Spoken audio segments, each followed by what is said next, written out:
नमस्कार साथियों, मैं योगेश जोशी और हम आरपीएससी असिस्टेंट प्रोफेसर एग्जाम 2023 के लिए तीसरे पेपर के बारे में पढ़ रहे थे। इस वीडियो में हम जो टॉपिक डिस्कस करेंगे उसका नाम है एग्रीकल्चर सेक्टर। आपके राजस्थान की इकोनॉमी में एक टॉपिक दिया गया है एग्रीकल्चर सेक्टर या कृषि क्षेत्र, उसके बारे में हम पढ़ते हैं। तो चालू करते हैं कृषि क्षेत्र या एग्रीकल्चर सेक्टर। तो सबसे पहले हम देखते हैं राजस्थान की जीएसवीए में कृषि का योगदान कितना है। तो जीएसवीए में कृषि का योगदान है लगभग 28.95%। तो 28.95 को हम क्या पढ़ेंगे, 28.95, ताकि याद करने में आसानी हो। तो राजस्थान के जीएसवीए में कृषि का योगदान है वह है 28.95%। राजस्थान के जीएसवीए में उद्योगों का योगदान है 27.31%। जीएसवीए क्या होता है, ग्रोस स्टेट वैल्यू एडेड, सकल राज्य मूल्य वर्धन। तो राजस्थान के जीएसवीए में कृषि का योगदान है 28.95, उद्योगों का योगदान है 27.31, सेवा क्षेत्र का योगदान है 43.74। तो कृषि का योगदान तो कितना हो गया, लगभग 28%। से उद्योगों का योगदान कितना हो गया, लगभग 27%। सेवा क्षेत्र का योगदान हो गया लगभग 43%। तो ये हो गया राजस्थान के जीएसवी में योगदान। तो सबसे अधिक योगदान हम देख रहे हैं वो किसका हो गया, वो हो गया सेवा क्षेत्र का, लगभग कितना हो गया, 43%। और अगर अपन सेवा क्षेत्र के उप क्षेत्रों में भी बात करें, सेवा क्षेत्र के किस उप क्षेत्र का योगदान जीएसवीए में सर्वाधिक है, तो वो है व्यापार, होटल तथा रेस्टोरेंट। तो ये क्या है, सेवा क्षेत्र का भी क्या है, उप क्षेत्र है, इसका योगदान जीएसवीए में सर्वाधिक है। तो सेवा क्षेत्र के किस उप क्षेत्र का योगदान जीएसवीए में सर्वाधिक है, तो वह है व्यापार, होटल और रेस्टोरेंट। ये वाला प्रश्न अभी आरएसपी 2023 में पूछा गया है कि सेवा क्षेत्र के किस उप क्षेत्र का जीएसवीए में योगदान सर्वाधिक है, वह है व्यापार, होटल एंड रेस्टोरेंट्स। अब हमने देखा था कि राजस्थान का कृषि में योगदान है, वो जीएसवीए में कृषि का योगदान है वो कितना है, 28.95% है। तो ये कृषि का योगदान है ना, वो कृषि तथा कृषि से संबंध क्षेत्रों का है, दोनों का मिला करके। कृषि तथा कृषि से संबंध जो क्षेत्र है उनका योगदान कितना है जीएसवी में, 28.95% है। कृषि तथा कृषि से संबंध क्षेत्रों का योगदान है। तो हम देखते हैं कृषि और कृषि से संबंध क्षेत्र आते कौन कौन से हैं। तो कृषि से संबंध क्षेत्रों में कौन आता है, एक तो पशुपालन आता है। तो कृषि में कृषि तो खुद आ गया, कृषि के अलावा आ गया पशुपालन, वानिकी तथा लॉगिंग, मत्स्य। ये क्या है, कृषि से संबंध क्षेत्र है। तो अब हम देखते हैं कृषि तथा उससे कृषि से संबंध जो क्षेत्र है उनका परसेंट कितना कितना है वो देखते हैं। तो है ना, कृषि का तो कितना है, कुल जो जीएसवी है कितना था, 28.95%। उसमें से लगभग 46% योगदान तो किसका है, फसल या कृषि का है। 46.41% योगदान है वो किसका है, पशुपालन का। और 7.20% योगदान है वो किसका है, वानिकी तथा लॉगिंग का है। मत्स्य का योगदान कितना है, 0.39%। तो जो कृषि तथा कृषि से जो संबंध क्षेत्र है उसमें वो कितने कितने हैं, तो कृषि है वो है 46% है लगभग, जो पशुपालन है वो है 46.41%, वानिकी तथा लॉगिंग है वो कितना है 7.20%, मत्स्य कितना है 0.39% हो गया।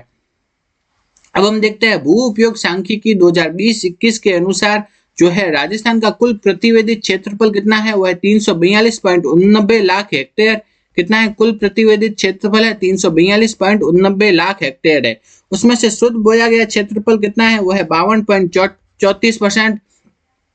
तो इसको कैसे याद रखेंगे, तो 52 बोया में क्या है ब और 52 में भी क्या है ब। तो शुद्ध बोया गया क्षेत्रफल हो गया 52% लगभग। बंजर भूमि कितनी होगी, लगभग 10%। तो बंजर दंजर ऐसे याद रखेंगे, ठीक है। तो वानिकी कितनी होगी, लगभग 8%। तो वानिकी से कैसे याद रखेंगे, वानिकी आनिकी, ठीक है। तो 8 हो गया लगभग। तो ऊसर भूमि, ऊसर या कृषि अयोग्य भूमि कितना है, लगभग 6%। तो ऊसर से अपन क्या याद रखेंगे, शिक्षर, ठीक है। तो ऊसर शिक्षर तो कितना है, ऊसर भूमि कितनी है, लगभग 6%। आगे हम देखते हैं कृषि के अलावा अन्य उपयोगी भूमि कितनी है, वह 5.86%।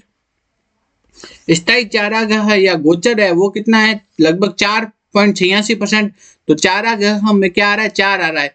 तो इस हिसाब से याद रखेंगे कि स्थायी गोचर या चारागाह है 4% लगभग। नेक्स्ट हम देखते हैं चालू पड़त कितना है, वो है 4.89%। अन्य पड़त कितना है, 6.10%। अभी आपके आरपीएससी के जो कॉलेज लेक्चरर एग्जाम है, जो 2020 वाला एग्जाम है ना, उसमें ये वाला पूछा गया था, वानिकी वाला। तो वानिकी का योगदान कितना है, लगभग 8.08%। तो 8% है वानिकी आनिकी, ऐसे याद रख सकते हैं। तो इसको एक बार वापस देख लेते हैं थोड़ा। कि क्या क्या चीजें हैं। तो शुद्ध बोया गया क्षेत्रफल कितना है, वो है 52%। तो बोया से ब और 52 से भी ब, ठीक है। तो शुद्ध बोया गया क्षेत्रफल है 52%। नेक्स्ट हम देखते हैं बंजर भूमि। तो बंजर से क्या याद रखेंगे, दंजर, ठीक है। वानिकी से याद रखेंगे आनिकी। नेक्स्ट हम देखते हैं ऊसर, ऊसर से याद रखेंगे सिक्सर। कृषि के अलावा अन्य उपयोगी वो है 5.86। स्थायी चारागाह वो है 4। चालू पड़त हो गया 4। अन्य पड़त हो गया 6.10%, ठीक है। इस टाइप से याद रखेंगे।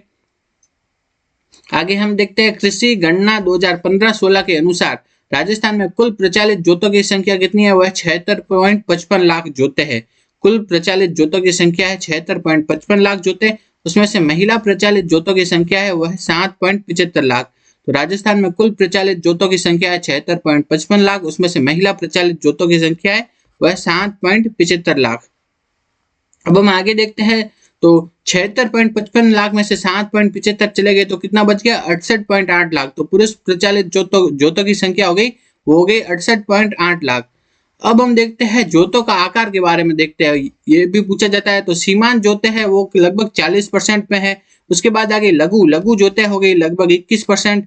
अर्ध मध्यम आ गई 18%, मध्यम आ गई 14%, वृहद या बड़ी जोते आ गई 4%। तो जोतों का आकार के बारे में देखते हैं। सीमांत जोते 40, लघु जोते 21, अर्ध मध्यम 18, मध्यम 14, वृहद जोते 4%। तो मतलब ये ज्यादा से कम की और कम से ज्यादा की ओर हो रहा है। पहले है लघु है, फिर अर्ध मध्यम हो गया, फिर मध्यम हो गई, फिर बड़ी जोते आ गई, ठीक है। तो उसका जोतों का साइज बढ़ता जा रहा है। तो सीमांत जोते तो आ गई 40, उसके बाद लघु हो गई 21, और अर्ध मध्यम हो गई 18%, और मध्यम हो गई 14%, और बड़ी जोते हो गई लगभग 4% हो गई। तो ये थोड़ा याद रखना है। आगे हम देखते हैं, ये इंपॉर्टेंट है। कृषि उत्पादन राजस्थान में 2022-23 में कुल खाद्यान्न का उत्पादन कितना हुआ, वह 253.99 लाख मैट्रिक टन। तो राजस्थान में 2022-23 में कुल खाद्यान्न उत्पादन हुआ 253.99 लाख मैट्रिक टन। और इसमें है ना पिछले साल की तुलना में कितनी वृद्धि हुई, वो हुई 9.71%। तो राजस्थान में कृषि खाद्यान्न के उत्पादन में जो पिछले साल की तुलना में जो वृद्धि हुई वो है 9.71%। आगे हम देखते हैं जो खरीफ का उत्पादन, कुल उत्पादन तो हुआ 253.99 लाख मैट्रिक टन। अगर आपसे पूछ ले कि खरीफ का उत्पादन हुआ वो है 97.98 लाख मैट्रिक टन, जबकि रबी का उत्पादन हुआ 156.01 लाख मैट्रिक टन। अब आपसे पूछा जाता है कि किन किन फसलों के उत्पादन में राजस्थान का पूरे देश में पहला स्थान है। तो वो है 5 फसलें हैं जिनके उत्पादन में राजस्थान का पूरे देश में पहला स्थान है। पहला हो गया बाजरा, फिर सरसों, पोषक अनाज, कुल तिलहन और ग्वार। कौन कौन सी होगी, बाजरा, सरसों, पोषक अनाज, कुल तिलहन और ग्वार। इन 5 फसलों के उत्पादन में राजस्थान का पूरे देश में पहला स्थान है। बाजरे का लगभग 41% उत्पादन राजस्थान में होता है। सरसों का पूरे देश का लगभग 44% उत्पादन राजस्थान में। पोषक अनाज का 16% उत्पादन राजस्थान में। कुल तिलहन का 22% उत्पादन राजस्थान में। ग्वार का 84% उत्पादन होता है राजस्थान में। तो 5 फसलें जिनके उत्पादन में राजस्थान का पूरे देश में पहला स्थान है। अब हम आगे देखते हैं ऐसी कौन सी फसलें हैं जिनके उत्पादन में राजस्थान का पूरे देश में दूसरा स्थान है।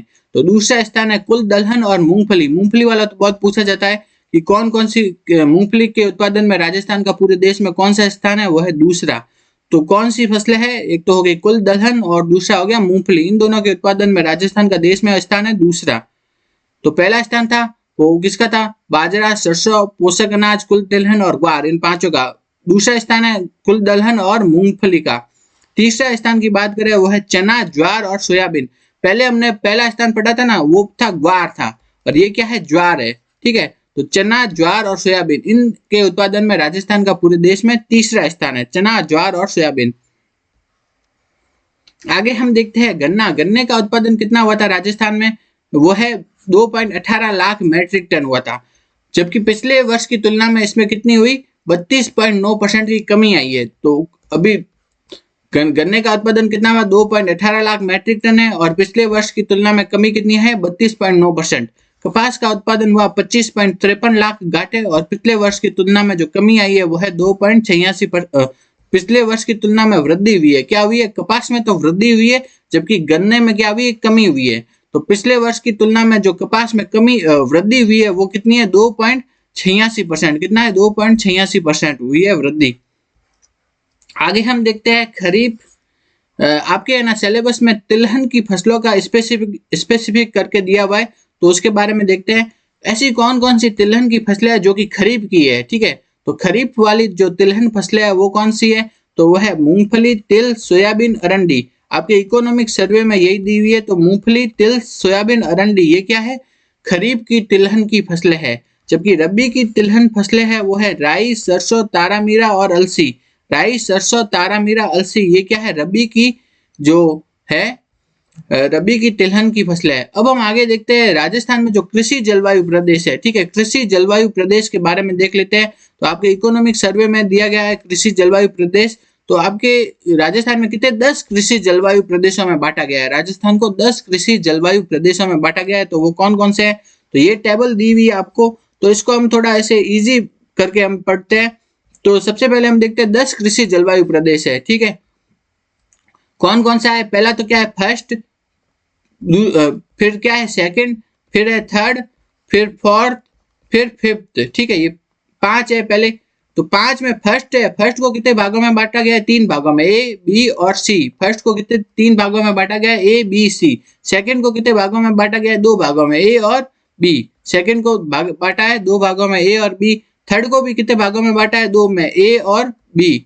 और फोर्थ को भी कितने भागों में बांटा गया है, 2 भागों में, ए और बी। और फिफ्थ का सिर्फ एक भाग है। तो ये कृषि जलवायु प्रदेश है, उसको राजस्थान को 10 भागों में बांटा गया है।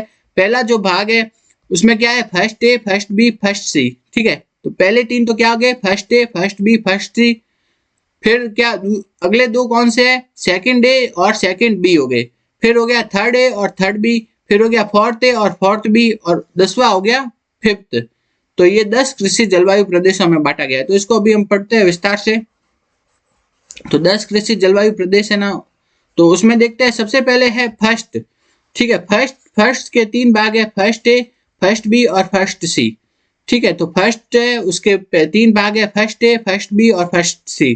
तो जब भी फर्स्ट लिखा हुआ होगा तो उसमें एक वर्ड जरूर आएगा, क्या है, पश्चिमी मैदान। क्या जरूर आएगा, पश्चिमी मैदान जरूर आएगा वर्ड। तो जब भी फर्स्ट लिखा हुआ हो उसमें क्या आएगा, वर्ड पश्चिमी मैदान जरूर आएगा। तो फर्स्ट ए देख लेते हैं, उसमें क्या है, शुष्क पश्चिमी मैदान। क्या है, शुष्क पश्चिमी मैदान, ठीक है। फर्स्ट बी देख लेते हैं। फर्स्ट बी में क्या आ जाएगा, उत्तर पश्चिमी सिंचित मैदान। क्या आ जाएगा, उत्तर पश्चिम सिंचित मैदान। फर्स्ट सी में देख लेते हैं, अति शुष्क आंशिक सिंचित पश्चिमी मैदान। क्या है, अति शुष्क और आंशिक सिंचित पश्चिमी मैदान। तो इन फर्स्ट ए, फर्स्ट बी और फर्स्ट सी, इन तीनों में एक वर्ड तो जरूर आ रहा है, क्या है, पश्चिमी मैदान। फर्स्ट ए हो गया वो है शुष्क पश्चिमी मैदान। फर्स्ट बी हो गया उत्तर पश्चिमी सिंचित मैदान। फर्स्ट सी हो गया अति शुष्क। है कैसा, अति शुष्क है लेकिन आंशिक सिंचित भी है। अति शुष्क आंशिक सिंचित पश्चिमी मैदान हो गया। जो ये फर्स्ट सी वाला है ये क्या है, राजस्थान का सबसे बड़ा कृषि जलवायु प्रदेश है। फर्स्ट सी वाला है वो क्या है, राजस्थान का सबसे बड़ा कृषि जलवायु प्रदेश है। तो आपसे ऐसे क्या प्रश्न क्या पूछा जाता है, तो फर्स्ट सी मैच करने का पूछा जाता है, ठीक है। तो फर्स्ट सी निम्न में से कौन सा है, ये उत्तर पश्चिमी सिंचित क्षेत्र है, शुष्क पश्चिमी मैदान है, या अति शुष्क आंशिक सिंचित पश्चिमी मैदान है। तो इसको मैच करने वाला प्रश्न पूछते हैं।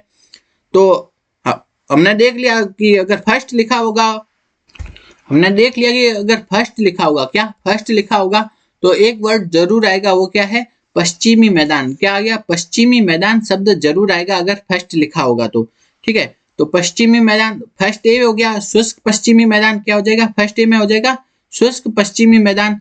फर्स्ट बी में हो जाएगा उत्तर पश्चिमी सिंचित क्षेत्र। फर्स्ट सी में हो जाएगा अति शुष्क आंशिक सिंचित। क्या है, अति शुष्क हो गया और क्या हो जाएगा, आंशिक सिंचित पश्चिमी क्षेत्र। अति शुष्क तथा आंशिक सिंचित पश्चिमी क्षेत्र हो जाएगा फर्स्ट सी। तो अति शुष्क और आंशिक सिंचित पश्चिमी क्षेत्र क्या हो जाएगा, फर्स्ट सी हो जाएगा। अब हम देखते हैं दूसरा सेकंड में क्या वर्ड आएगा, अंतर्वर्ती मैदान। तो सेकंड में वर्ड आएगा अंतर्वर्ती मैदान। सेकंड को 2 भागों में बांटा गया है, सेकंड ए और सेकंड बी। तो सेकंड ए में क्या आ जाएगा, अंतःस्थलीय जल उत्सर्जन वाले अंतर्वर्ती मैदान। और सेकंड बी में क्या आ जाएगा, लूनी नदी के अंतर्वर्ती मैदान। तो सेकंड आएगा तब वर्ड क्या आ जाएगा, अंतर्वर्ती मैदान। सेकंड ए आ जाएगा तो क्या है, अंतःस्थलीय जल उत्सर्जन वाले अंतर्वर्ती मैदान। जबकि सेकंड बी में आ जाएगा लूनी नदी के अंतर्वर्ती मैदान। अब हम देखते हैं थर्ड। जब भी थर्ड आएगा, थर्ड में वर्ड क्या आएगा? पूर्वी मैदान। फर्स्ट आएगा तो वर्ड आएगा पश्चिमी मैदान, सेकंड आएगा तो आएगा अंतर्वर्ती मैदान, थर्ड आएगा तो वो आएगा पूर्वी मैदान। तो थर्ड में क्या आ जाएगा? पूर्वी मैदान। पूर्वी मैदान में क्या आएगा? थर्ड ए और थर्ड बी, थर्ड ए और थर्ड बी। ठीक है, तो थर्ड ए में क्या आ जाएगा? अर्ध शुष्क पूर्वी मैदान, और थर्ड बी में क्या आ जाएगा? बाढ़ संभाव्य पूर्वी मैदान।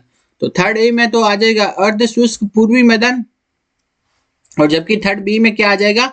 बाढ़ संभाव्य पूर्वी मैदान आ जाएगा। अब हम आगे देखते हैं फोर्थ। फोर्थ जब भी आएगा तो वर्ड क्या आएगा? आर्द्र दक्षिणी मैदान। क्या आएगा? आर्द्र दक्षिणी मैदान वर्ड आएगा। फोर्थ आएगा तब जब आएगा आर्द्र दक्षिणी मैदान।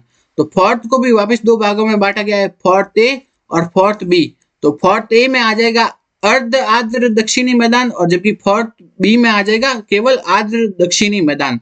फोर्थ है जो वो क्या है? सबसे छोटा कृषि जलवायु क्षेत्र है।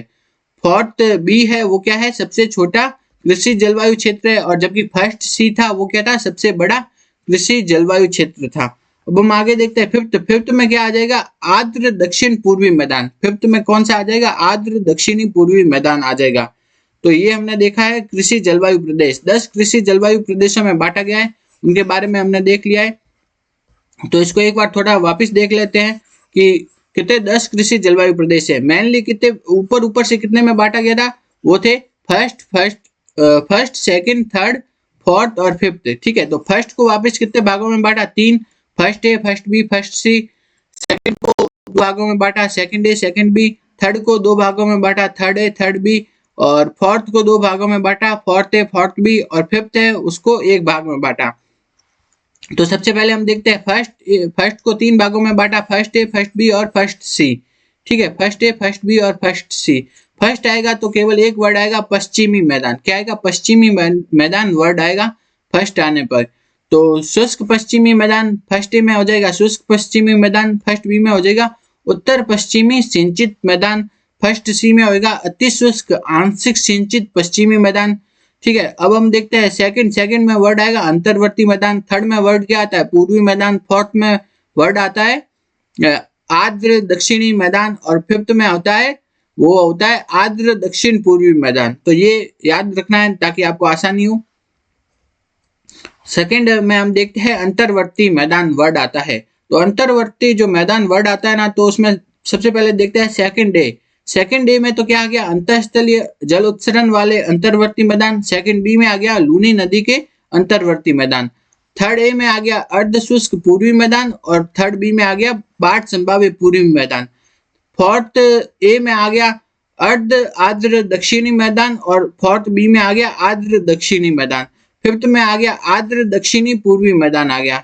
ठीक है, अब हम आगे देखते हैं इनमें जिले कौन कौन से आते हैं। तो फर्स्ट ए में जिला आता है बाड़मेर जोधपुर, फर्स्ट बी में जो जिला है वह श्री गंगानगर हनुमानगढ़, और फर्स्ट सी में जिला है बीकानेर जैसलमेर चूरू। और अब हम देखते हैं सेकंड डे में कौन आते हैं?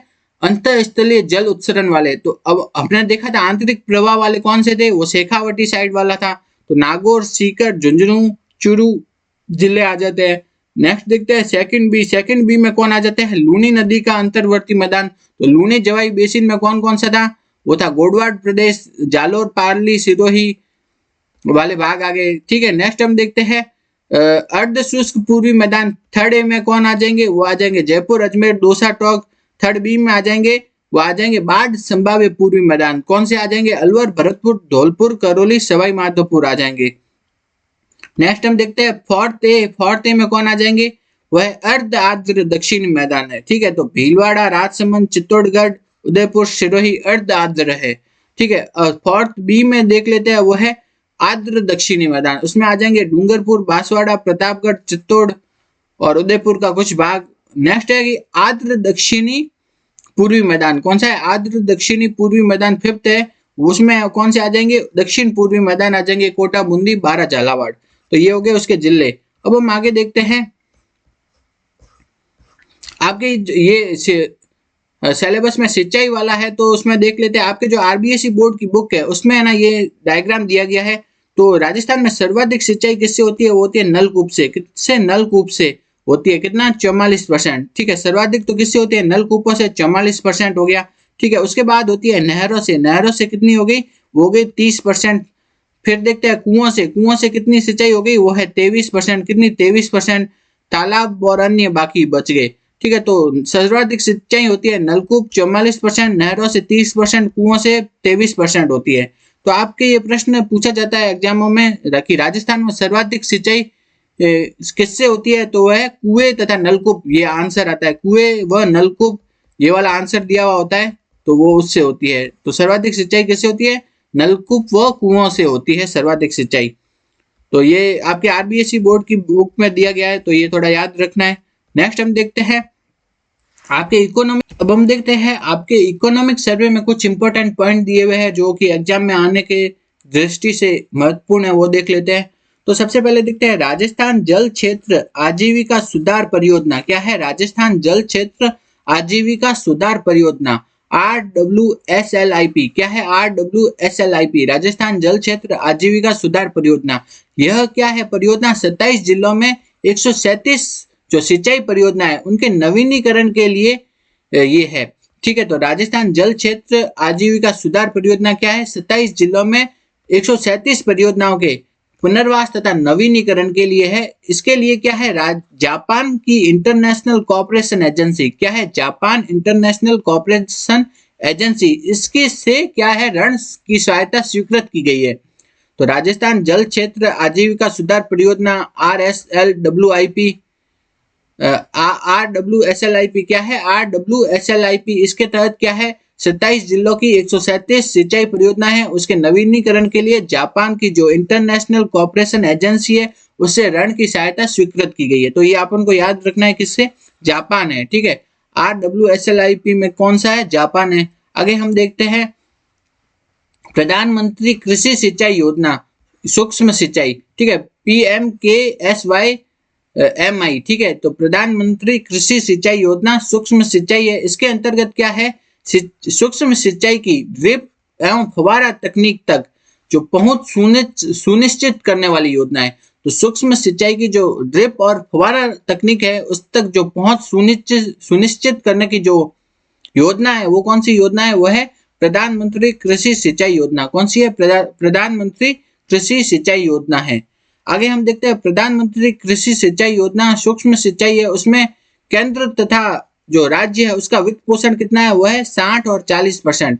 तो केंद्र का वित्त पोषण है 60% और जो राज्य है उनका वित्त पोषण है 40%। आगे हम देखते हैं अटल भूजल योजना। अटल भूजल योजना है, उसमें भारत सरकार तथा विश्व बैंक इन दोनों की सहभागिता से बनाई गई है। अटल भूजल योजना कौन सी है, अटल भूजल योजना है, भारत सरकार तथा विश्व बैंक इन दोनों की सहभागिता से बनाई गई है। तो भारत सरकार है उसका योगदान है 50 और जो विश्व बैंक है उसका योगदान है 50%। तो अटल भूजल योजना भारत सरकार तथा विश्व बैंक की सहभागिता से बनाई गई है। भारत सरकार का योगदान है 50% और जबकि विश्व बैंक का भी योगदान है 50%। आगे हम देखते हैं इसका काम क्या है, इसकी सहायता से भूजल के बेहतर प्रबंधन के साथ साथ इसके घटते स्तर को रोकने के लिए चलाई जा रही है। तो अटल भूजल योजना है वो क्या है, भूजल के बेहतर प्रबंधन तथा भूजल का जो घटता स्तर है उसको रोकने के लिए बनाई गई है। आगे हम देखते हैं यह योजना 17 जिलों की 38 पंचायत समितियों के 1139 ग्राम पंचायतों को चिन्हित किया गया है। तो ये याद रखना है, कितने जिले हैं, 17 जिलों के लिए। अटल भूजल योजना में कितना है, भारत सरकार और विश्व बैंक इन दोनों की सहभागिता से बनाई गई है। कितने कितने परसेंट है, 50-50% दोनों की सहभागिता है। आगे हम देखते हैं अटल भूजल योजना चालू कब हुई, 1 अप्रैल 2020 से लागू कर दी गई है और ये कितने वर्षों के लिए, 5 वर्षों के लिए है, 2020-21 से 2024-25 तक चलेगी। आगे देखते हैं अटल भूजल योजना के बाद देखते हैं पूर्वी राजस्थान नहर परियोजना, ठीक है, ERCP। ये सब आपके इकोनॉमिक सर्वे में दिए गए हैं, तो एक बार इनको देख लेते हैं। इस परियोजना द्वारा राजस्थान के कितने जिलों, 13 जिलों, ठीक है। तो ये याद रखना है, ERCP क्या है, 13 जिलों में वर्ष 2051 तक पेयजल उपलब्धता तथा 2 लाख हेक्टेयर नए क्षेत्र सूक्ष्म सिंचाई पद्धति से सिंचाई सुविधा उपलब्ध कराया जाना संभव हो सकेगा। तो ERCP में कितने हैं, 13 जिलों में 2051 तक पेयजल उपलब्धता उपलब्ध कराई जाएगी। ठीक है, तो ईआरसीपी में क्या है, 13 जिलों में 2051 तक पेयजल की उपलब्धता कराई जाएगी। उसके साथ साथ 2 लाख हेक्टेयर जो सिंचाई की सुविधा उपलब्ध कराई जाएगी। तो ईआरसीपी के लिए कितने जिले हैं, 13 जिले। नेक्स्ट हम देखते हैं राष्ट्रीय जल विज्ञान परियोजना। कौन सी है, राष्ट्रीय जल विज्ञान परियोजना। इसके अंतर्गत क्या है, किनके द्वारा वित्त पोषित है, यह है विश्व बैंक तथा केंद्र सरकार। तो राष्ट्रीय जल विज्ञान परियोजना है वो है विश्व बैंक तथा केंद्र सरकार द्वारा वित्त पोषित है। तो विश्व बैंक और केंद्र सरकार द्वारा वित्त पोषित है। आगे हम देखते हैं कि ये चालू कब तक रहेगी, यह 2016 से 2024 तक। इसके अंतर्गत क्या किया जाएगा, वो है डिजिटल वाटर लेवल रिकॉर्डर। क्या है, डिजिटल वाटर लेवल रिकॉर्डर। इसके तहत क्या होगा कि जो भूजल है, भूजल की वो कितना स्तर है उसको रिकॉर्ड कर पाएंगे। तो डिजिटल वाटर लेवल रिकॉर्डर है स्थापित किए जाए हैं, जिसके तहत ये पता चलेगा कि भूजल का स्तर कितना है। इस योजना में क्या है, रसायन प्रयोगशालाओं हेतु उपकरण खरीदे गए हैं। तो कौन सी योजना है, वो है राष्ट्रीय जल विज्ञान परियोजना है। कौन सी है, राष्ट्रीय जल विज्ञान परियोजना। उसमें क्या है, उसमें 2 चीजें, एक तो है डिजिटल वाटर लेवल रिकॉर्डर है और दूसरा क्या है, जो रासायनिक प्रयोगशालाओं के लिए उपकरण खरीदे गए हैं। तो डिजिटल वाटर लेवल जो रिकॉर्डर है वो क्या करेगा, जो भूजल के कितना लेवल है उसको रिकॉर्ड करेगा। नेक्स्ट हम देखते हैं आगे राजस्थान कृषि श्रमिक संबल मिशन। राजस्थान कृषि श्रमिक संबल योजना है वो क्या है, तो इसके अंतर्गत क्या है, प्रदेश में लगे हुए 2 लाख भूमिहीन किसानों को जो हस्तचालित कृषि यंत्र खरीदने के लिए 5,000 रुपए प्रति परिवार का क्या दिया जाएगा, अनुदान। तो राजस्थान कृषि श्रमिक संबल योजना है, इसके तहत क्या है, जो इसकी घोषणा कब की गई, बजट 2022-23 के में की गई थी।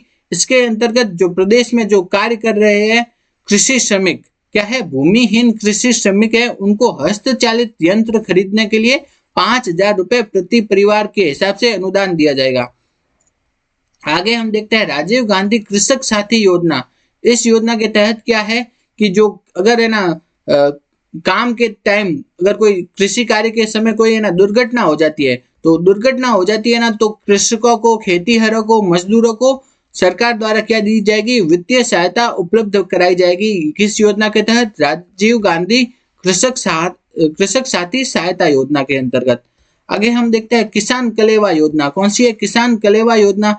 इसमें क्या है, जो मंडियां है उनके प्रांगण में किसानों को अनुदानित दर पर गुणवत्तापूर्ण भोजन उपलब्ध कराया जाएगा। तो मंडियों के अंदर किसानों को जो अनुदानित दर पर गुणवत्तापूर्ण भोजन उपलब्ध कराया जाएगा किसान कलेवा योजना के अंतर्गत। आगे हम देखते हैं कि राजस्थान में महात्मा गांधी फुले मंडी श्रमिक कल्याण योजना 2015 में जो हुई थी उसको लागू कर दिया गया है। तो महात्मा ज्योतिबा फुले मंडी श्रमिक कल्याण योजना 2015 को राजस्थान में लागू कर दिया गया है। इसके तहत ना क्या क्या सुविधाएं प्रदान की गई है वो देख लेते हैं। सबसे पहले देखते हैं प्रसूति सहायता। तो इसके अंतर्गत क्या है, जो महिला जो लाइसेंसधारी है, ठीक है, महिला लाइसेंसधारी जो श्रमिक है, तो जो ऐसी महिला श्रमिक जिनके पास की लाइसेंस है उनको अधिकतम 2 डिलीवरी के समय इसका लाभ मिलता है। ये लाभ क्या मिलता है कि ना जो उसकी डिलीवरी होती है ना उसके समय 45 दिन की मजदूरी के समतुल्य राशि का भुगतान किया जाता है। तो महिला है उसको है ना अधिकतम दो डिलीवरी के समय जो 45 दिन की जो मजदूरी के समतुल्य राशि का भुगतान किया जाता है, और जो बच्चे का पिता है उसे कितने 15 दिन की मजदूरी के समतुल्य राशि का भुगतान किया जाता है। तो महिला को तो डिलीवरी के समय कितना है 45 दिन की जो मजदूरी का जो समतुल्य भुगतान किया जाता है, और जो पिता है उसे 15 दिन की मजदूरी के समतुल्य राशि का भुगतान किया जाता है इसके अंतर्गत।